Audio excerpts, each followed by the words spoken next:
দুধ বাড়িয়ে আজকেও খেতে দেওয়ার দায়িত্ব আমার।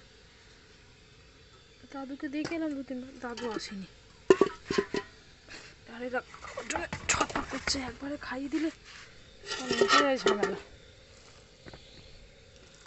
শরীরটার জন্য দাদু কাহিল হয়ে পড়ছে।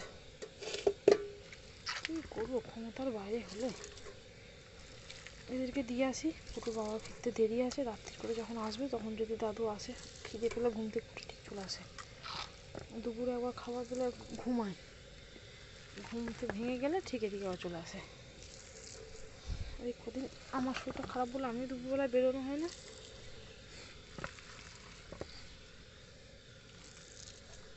দেখা হয় না। বাবাকে জিজ্ঞেস করলাম দেখেছে কিনা, বললো হ্যাঁ দুপুরবেলা এসছে, খেয়ে গেছে। এদেরকে দিয়ে নি, আর দাদুটা থাকবে। গাজরের তো বেশি খিদে পেয়ে গেছে, যতবার দেখতে যাচ্ছি ওরা তো ইয়ে হয়ে যাচ্ছে, খিদেতে মনে হচ্ছে একদম পাগলা হয়ে যাচ্ছে।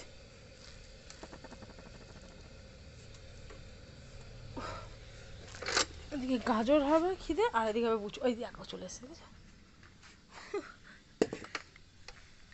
এই যে আর নেই আমার, দেখো বুঝছো, বারবার বসে রয়েছে। সবার প্রথম খিদে ওদের পেয়ে যায়।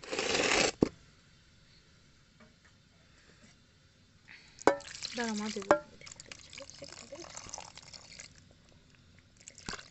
আমার মনে হয় ইঁদুরের পেটে না দুটো একদম ইয়ে ছুঁচো আছে। কই শুনটি, কোথায় গেলি শুনটি? আমার ছেলে তো ঘুম, এখন খিদেও পাবে না সহজে, তার কথা না, দুপুরে তো ভাতই খায়নি, ইচ্ছে করছিল না। এবার দুধ দিয়ে মধু দিয়ে দিয়েছিলাম, সর্দিও হয়েছে। কোথায় গেল মেয়েটা কে জানে? আর মেয়েটা, এই মেয়েটা এনে করে আমার কই,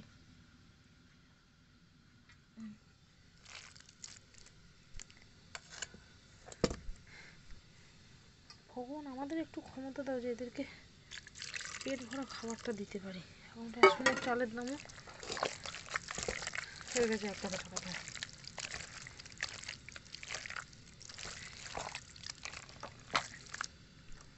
দাদুর জন্য থাক এটা।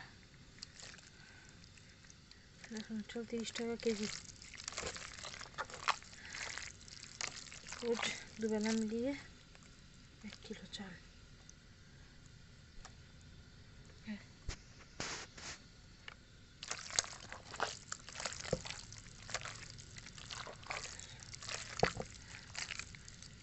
না দিয়ে তো উপায় নেই, অভ্যাস হয়ে গেছে।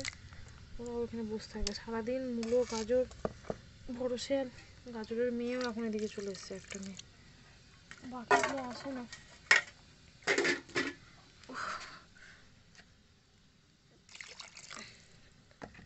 দাঁড়া আমার দেবো। তুই একটা ইঁদুর, তুই তো সারা জায়গায় ঘুরে ঘুরে খাবার নিয়ে আসবি, চাল নিয়ে আসবি, মুখে করে সারাদিন বইতে পারিস না? সারাদিন তো বইতে পারিস, সারাদিন বইবি, ঠিক টাইমের মধ্যে খাবার তো দিবি, সকালে বিকু হবে দাদার সঙ্গে, দাদার আগেই খেয়ে নিস। পুচুকে একটা মুখটা নিয়ে মঞ্চে চলে আসবি, খিদে পেয়ে যায়। ধর,